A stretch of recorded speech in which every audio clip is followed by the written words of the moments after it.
श्री गणेशाय नमः। ओम नमः शिवाय। स्वागत है दोस्तों आपका अपने चैनल पर और मैं हूं आचार्य दिव्या। आज हम बात करने वाले हैं राहु देव के गोचर की, जो कि होने जा रहा है 30 अक्टूबर को। राहु के गोचर के मेष से लेके कन्या राशि तक के प्रभावों के वीडियो पहले ही आ चुके हैं चैनल पर। आज से हम बात करेंगे तुला राशि और तुला लग्न वालों के लिए राहु देव का यह गोचर क्या फल लाएगा। तो जैसा कि राहु देव मीन राशि में जा रहे हैं और केतु देव जा रहे हैं कन्या राशि में, तो तुला राशि और तुला लग्न वालों के लिए छठे भाव में जाएंगे राहु देव और केतु देव जाएंगे आपके 12th हाउस में। तो आपके जीवन पर इस गोचर का क्या परिणाम रहेगा, और अगर मेरी बताई गई घटनाएं आपके जीवन में हो रही हैं तो कमेंट में लिखकर बताइए। तो शुरू करते हैं तुला राशि वालों के लिए राहु देव के गोचर का फल। तो देखिए, जैसे कि मैंने बताया, छठे भाव में राहु देव का गोचर काफी अच्छा रहता है। रोग, ऋण और रिपु का भाव रहता है छठा भाव, और राहु देव क्या है, एक्सपेंशन है। छठे भाव से हम डेली लाइफ की इनकम भी देखते हैं, हेल्थ भी देखते हैं।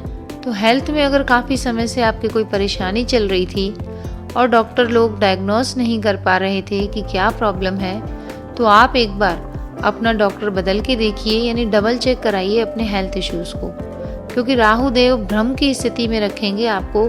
आने वाले 6 महीने तक आपके हेल्थ इश्यूज की पहचान काफी मुश्किल हो पाएगी। लेकिन ऐसा नहीं है कि हेल्थ इश्यूज पहचाने नहीं जाएंगे, उनका आपको प्रॉपर इलाज भी मिलेगा। राहु के गोचर के खत्म होते होते आपकी हेल्थ में आने वाली प्रॉब्लम्स दूर होंगी और आपके जो छिपे हुए शत्रु थे उन पर आपको विजय प्राप्त होगी। हालांकि राहु देव की टेंडेंसी ये है कि वो किसी से डरते नहीं हैं, तो छठे भाव में रहकर आप खुद ही दूसरों से दुश्मनी मोल लेंगे, ऐसे आपके विचार बन जाएंगे। या फिर बड़े बोल बोलना, या फिर उधार इतनी ज्यादा ले लेना कि उधार लेने वाले वालों के साथ आप गलत बिहेव करें। तो ये बात आपको इन दिनों में, आने वाले 18 महीनों में काफी ध्यान देने योग्य है। लेकिन अच्छी बात ये रहेगी कि जो बच्चे प्रतियोगी परीक्षा की तैयारी कर रहे हैं, कंपटीशन एग्जाम को देना चाह रहे हैं, उनके लिए राहु देव काफी मददगार सिद्ध होंगे। आपको कंपटीशन एग्जाम में सक्सेस मिल सकती है, कोई अच्छी नौकरी लग सकती है। आपके मामा या नाना के घर कोई प्रॉब्लम्स चल रही थी या जायदाद का बंटवारा होने वाला था, तो ऐसी भी संभावनाएं दिख रही हैं राहु देव के इस गोचर से। वहीं आपके केतु देव 12th हाउस में यानी 12वें भाव में है। तो केतु देव होते हैं मोक्ष के कारक, अलगाव के कारक। 12वें भाव में होना हालांकि अच्छा माना जाता है केतु देव के लिए। ये आपकी आध्यात्मिक ग्रोथ बढ़ाएंगे, यानी आपको पूजा पाठी बनाएंगे। जीवन की आपाधापी से, जिम्मेदारियों से आपको एक तरह से लगेगा मुक्ति चाहिए आपको, यानी कि अब बहुत हो गया। यानी ऐसा विचार आएगा कि अब बहुत हो गया, कुछ दिन अपने लिए निकालूं, कुछ एकांत में जाऊं, ध्यान करूं, मेडिटेशन करूं। तो ऐसे आपके विचार बनेंगे। तीर्थ यात्राओं पे आप जाने का प्रयास करेंगे और आप इस तरह के कार्य करेंगे कि आपका दुनियादारी से मन हट चुका है और अब आप तीर्थ यात्राओं में, आध्यात्म में अपना ध्यान लगाने की कोशिश करेंगे। मन जैसे उच्चट सा जाता है दुनियादारी से, ऐसा आपको फील होगा। हालांकि विदेश रिलेटेड अगर कार्य आपके रुक रहे हैं, यानी विदेशों में आपने कोई काम करना है, तो वह काम आपके हो सकते हैं। नेटिव प्लेस यानी जहां आप रहते हैं वह छूट के विदेश यात्रा भी आपकी हो सकती है। लेकिन खर्चे अपने बढ़ाए नहीं, क्योंकि राहु देव और केतु देव का गोचर ही दिखा रहा है कि खर्चे आपके बढ़े हुए रहेंगे। आपके पिता की कोई सर्जरी अगर ड्यू है, या आपके खुद के घुटनों या पैरों की कोई सर्जरी ड्यू है, तो ध्यान रखिएगा आने वाले 18 महीनों में आपका थोड़ा हॉस्पिटल का खर्चा बढ़ सकता है। और इस सर्जरी इत्यादि पे खर्चा होना या हॉस्पिटल के चक्कर लगना, ये आपके सामने दिख रहा है। हालांकि अगर आप डॉक्टर हैं और हॉस्पिटल के चक्कर लग रहे हैं तो ये अच्छी बात है, आपका काम धंधा बढ़ेगा, आपके पास क्लाइंट आएंगे। लेकिन अगर आप स्वयं परेशान हैं, बीमार हैं, तो इस बात पे आप थोड़ा संभल के रहिएगा, यानी अपनी हेल्थ का ध्यान आप रखिएगा। तो तुला राशि वालों, वैसे तो ये गोचर आपके लिए काफ़ी अच्छा रहेगा, लेकिन मैं वीडियो के अंत में आपको उपाय बताऊंगी, उनको आप ज़रूर कर लीजिएगा। अब आगे बढ़ते हैं और बात करते हैं वृश्चिक राशि वालों के लिए। देखिए, राहुदेव का गोचर वृश्चिक राशि और वृश्चिक लग्न वालों के लिए उनके 5वें भाव से होकर जा रहा है। यानी राहुदेव गुजरेंगे आपके 5वें भाव से और केतु देव आएंगे आपके 11th हाउस में। तो पंचम राहु आपकी बुद्धि बढ़ाएंगे, क्रिएटिविटी आपकी बढ़ाएंगे, क्योंकि 5वें भाव के जो कारकत्व होते हैं आपकी इम्यूनिटी, आपकी क्रिएटिविटी, यानी कि कुछ नया सीखने की आपकी प्रवृत्ति होगी, आपकी इच्छा होगी कि कुछ ऐसी विद्याएं सीखूं मैं, ऐसे कोर्सेज में मैं एडमिशन लूं जिससे मेरी पर्सनैलिटी निखर के आए। यानी इन दिनों आप अपनी पर्सनैलिटी को निखारने के प्रति कार्य करेंगे। अगर आप बिल्कुल सीधे साधे रहते थे तो आपको लगेगा कि मैं इस तरह से अपने आप को पेश करूं कि अलग ही मेरी मिसाल कायम हो, और अगर आप बहुत फैशनेबल रहते थे तो आप सीधे साधे रहने लगेंगे। यानी एकदम अपनी पर्सनैलिटी के उलट बिहेव करेंगे आप आने वाले 18 महीनों में। जो लोग उच्च शिक्षा के लिए सोच रहे थे, यानी हायर एजुकेशन के लिए, उनको राहु उसके लिए प्रेरित करेगा, ऐसे रास्ते खोलेगा जिससे आप अपनी हाई स्टडीज़ कर सकें। मीडिया से जुड़े हुए जो लोग हैं, कंप्यूटर से, टेक्नोलॉजी से जुड़े हुए जो लोग हैं, उनके लिए काफ़ी अच्छा समय रहेगा आने वाले 18 महीनों में। हाँ, आपकी संतान से थोड़े से आपके मनमुटाव हो सकते हैं, यानी संतान आपका कहना नहीं माने या आपकी बातों को इग्नोर करे, ऐसा आपको फील हो सकता है। पंचम भाव के राहु आपको हर चीज़ में बहुत एक्सपेंशन देंगे, यानी बड़ा सोचने के लिए मजबूर करेंगे।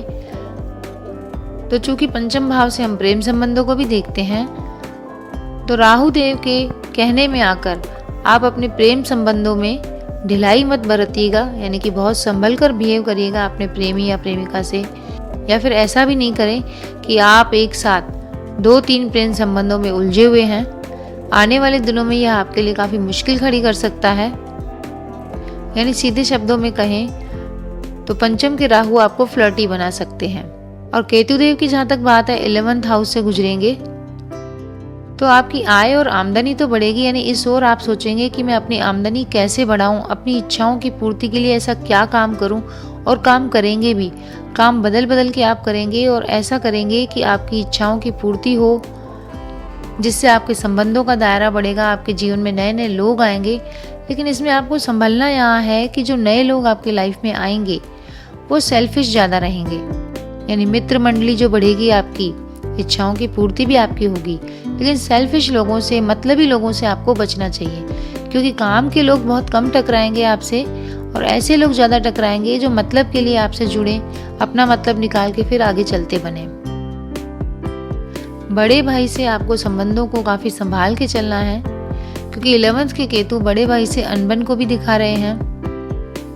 और ये भी आपको ध्यान रखना है कि किसी चीज़ की लत न लग जाए आपको, एडिक्शन जिसे कहते हैं। आने वाले 18 महीनों में किसी भी ऐसी चीज़ की एडिक्शन से दूर रहिएगा, क्योंकि ये आगे जाके आपकी सेहत के लिए भी काफ़ी नुकसानदेह होगी। और ज़्यादा रिश्तों इत्यादि में आपको उलझना नहीं चाहिए। हालांकि 11th हाउस के केतु पैसा तो आपको कई बार खूब दिला देते हैं और पैसा दिलाएंगे भी अच्छे तरीके से, यानी सम्मान से आपको पैसा मिलेगा, लेकिन उस पैसे को संभाल के आपको जरूर रखना चाहिए, क्योंकि जाते हुए राहु अपना सारा कुछ समेट कर भी जाते हैं जो उन्होंने दिया होता है। चाचा जी और अपने ताऊ जी से संबंधों को आपको संभालना चाहिए, मनमुटाव से आपको बचना चाहिए। तो आने वाले 18 महीनों में आपकी कोशिश ये रहेगी कि आपको काम करने के ऐसे कौन से तरीके करने चाहिए जिससे आपकी आय बढ़े, इच्छाओं की पूर्ति हो। लेकिन इन सब बातों के चक्कर में आपको अपनी मित्र मंडली को चेक करना है, जिनके साथ आप उठते बैठते घूमते फिरते हैं, उन लोगों को आपको सही चुनाव करना है। बाकी वीडियो के अंत में मैं उपाय बताऊंगी, उनको जरूर कर लीजिएगा। और इस बीच अगर वीडियो पसंद आई है तो एक लाइक तो बनता है दोस्तों। अगर आपके मिलने वाले कोई वृश्चिक राशि के हैं तो उनको भी वीडियो शेयर करिए आप। और अगर आपके जीवन में इनमें से कोई भी बदलाव आ रहा है तो कमेंट में जरूर लिखिए। अब आगे बढ़ते हैं और धनु राशि और धनु लग्न वालों के लिए राहु देव और केतु देव के इस गोचर का परिणाम जानते हैं। तो धनु राशि जिनकी है और धनु लग्न जिनका है, उनके लिए राहु देव गुजरेंगे चौथे भाव से, यानी उनका गोचर रहेगा आपके 4th हाउस यानी सुख भाव से, और केतु देव का गोचर रहेगा दशम भाव से। तो देखिए आपके केंद्र भाव से होकर राहु देव और केतु देव गुजर रहे हैं, जो आपके लिए काफी महत्वपूर्ण गोचर रहने वाला है। संभलना आपको कहाँ है, अपनी माताजी की सेहत को लेकर आपको संभलना है। माताजी से मनमुटाव न हो जाए, इस बात का आपको ध्यान रखना चाहिए, क्योंकि 4th हाउस माता का घर भी होता है। तो माता के घर में राहु देव का आना थोड़ा सा माता की सेहत को भी डिस्टर्ब कर सकता है। आपकी माताजी को कोई हेल्थ इश्यूज है या फिर आपको बीपी इत्यादि की परेशानी है या हार्ट बीट की परेशानी है, तो उसका चेकअप जरूर करा लीजिए, क्योंकि 4th राहु हृदय संबंधी परेशानियां दे देता है। तो आने वाले 18 महीने आपको अपनी हेल्थ पर काफी ध्यान देने की जरूरत है। और जहां तक बात करें राहु देव के पॉजिटिव रिजल्ट की, तो देखिए 4th के राहु आपको अपने घर में रेनोवेशन कराने की इच्छा जागृत कराएंगे। आपका मन करेगा कि अपने घर में सुख सुविधाओं की चीजों को लाऊं मैं। सुख सुविधाओं की चीजों पर आप खर्चा भी करेंगे। और गाड़ी अगर आपके पास है तो आप बड़ी लेना चाहेंगे, नहीं है तो खरीदना चाहेंगे, यानी वाहन का सुख, घर का सुख आपको अपनी कुंडली के हिसाब से मिलता दिखाई दे रहा है। दूसरी बात यह है कि अगर आप काफी दिनों से अपने घर को बेचकर कोई दूसरा सुटेबल कंफर्टेबल घर लेना चाह रहे थे, तो उसके भी चांसेस बनेंगे, यानी घर बिक भी सकता है और नया घर मिल भी सकता है आपको 2025 तक। लेकिन अगर आपकी कुंडली में राहु देव के इफेक्ट अच्छे नहीं हैं, तो घर के सुख में कमी हो सकती है, यानी घर में झगड़े झंझट होना, कलेश होना, इन बातों से आप काफी विचलित रहेंगे। केतु दशम भाव, केतु देव 10th हाउस यानी आपके कार्यस्थल में जब केतु देव आ जाते हैं, कई मायनों में अच्छा भी रहता है, क्योंकि केतु देव क्या है, झंडा गड़वाते हैं। आप अपने कार्य क्षेत्र में इतनी मेहनत करेंगे कि आपके, जिसे कहते हैं ना, झंडे गड़ गए। आपके कार्यस्थल पर आपको वाहवाही मिल सकती है। लेकिन इसके लिए आपको करना क्या है, सही और सच्ची दिशा में आपको काम करना है, यानी लगन से काम करना है। अगर थोड़ी सी आपने लापरवाही की या आपका फोकस कहीं बिगड़ा, तो यही केतु देव कार्यस्थल पर आपके दुश्मनों की संख्या में वृद्धि कर सकते हैं। आपकी ईर्ष्या करने वाले यानी आपसे जलने वाले लोग बढ़ जाएंगे। दशम भाव के केतु हालांकि वर्क प्लेस पर थोड़ी सी अशांति तो क्रिएट करते हैं, तो आने वाले 18 महीनों में अगर आप जहां काम कर रहे हैं वहां आपको लगे कि अशांति बढ़ गई है या शत्रु बढ़ गए हैं या अंदर ही अंदर आपके खिलाफ साजिश रचने वाले लोगों की बढ़ोतरी हो गई है, तो आपके मन में ऐसा आएगा कि आप जॉब चेंज कर लें। हालांकि अच्छी बात है जॉब चेंज करना ऐसे माहौल से, लेकिन आपको इसके लिए आने वाले 6 महीनों तक कुछ भी नहीं करना चाहिए। आने वाले 6 महीनों के बाद, यानी नवंबर के बाद 6 महीनों के बाद आपको सोचना चाहिए कि जॉब चेंज करें या ना करें, क्योंकि केतु देव बार बार आपको ये प्रयास करवाएंगे कि आप या तो अपनी ट्रांसफर लें या अपने कार्य क्षेत्र से विमुख हो जाएं, यानी काम करने के स्थान पर जाने का मन आपका करेगा नहीं। और अगर ऐसा आपके साथ होता है तो प्लीज कमेंट में लिखकर बताइए, मैं आपको उपाय बताऊंगी। तो आप कहेंगे कि मैं आपको डरा रही हूँ, क्या अच्छे रिजल्ट नहीं होंगे? अच्छे रिजल्ट भी होंगे। अब आगे बढ़ते हैं अच्छे रिजल्ट्स की ओर। देखिए केतु देव दशम भाव में और राहु देव 4th भाव में आपको कुछ अलग करने की चाह देंगे, यानी जो रोजमर्रा की आपकी लाइफ है, आप रोज नौकरी करते हैं, रोज घर जाते हैं, इस डेली रूटीन से आपको कुछ अलग करने की इच्छा जागृत होगी। और हो सकता है आप 6-7 महीनों बाद कुछ ऐसा नया काम करें जिसमें आपकी काफी वाहवाही हो, यानी आपका पूरा सेल्फ रिकॉग्नाइजेशन ही बदल जाए। एकदम से आप कोई बड़े आदमी बन जाए, आपका नाम हो, आप फेमस हो जाए। तो कुछ अलग करने की चाह आपसे वो करवा देगी जो आपने कई सालों में जीवन के सोच ही रखा था, लेकिन आप कर नहीं रहे थे। और घर को भी आप इस तरह से रिनोवेट करेंगे या उसमें काम करवाएंगे या नया लेंगे कि वो सबसे अलग हटके होगा, क्योंकि राहु देव कुछ अलग और बड़ा देते हैं। तो हो सकता है आपका घर पहले की अपेक्षा बड़ा लेने की आप कोशिश करें। लेकिन सावधानी आपको क्या रखनी है कि कार्य क्षेत्र पर जहां आप काम करते हैं, वर्क प्लेस पर, आपको पेपर वर्क बहुत ही ध्यान से करना है, यानी जोश जोश में कुछ ऐसे साइन नहीं करने हैं जिनके लिए आपको बाद में पछताना पड़े। केवल काम पर फोकस करना है और हर कदम पे, हर कागज पे सोच विचार करके ही साइन करने हैं। अगर आप ऐसा करेंगे और फोकस रहेंगे तो आपको खूब वाहवाही मिलने वाली है। और केतु देव के दशम भाव में होने से आपको एक नया और बढ़िया कैरियर मिल जाएगा। तो धनु राशि वालों और धनु लग्न वालों, आने वाले 18 महीनों में आप अपने कार्य पर फोकस करिए और एक नई ऊंचाई पर पहुंचिए। अब बात कर लेते हैं उपायों की। तो देखिए, राहु देव और केतु देव का जो आने वाले 18 महीनों का गोचर है, मीन राशि में और कन्या राशि में हो रहा है। तो मीन राशि होती है देवगुरु बृहस्पति की राशि। तो देवगुरु बृहस्पति के साथ वैसे भी पिछले कई महीनों से राहु देव साथ में थे, जो कि गुरु चांडाल योग बना रहे थे, लेकिन अब फिर से देवगुरु की राशि में आए हैं। गुरु चांडाल योग तो समाप्त हो गया, लेकिन आंशिक रूप से उसका प्रभाव जरूर रहेगा।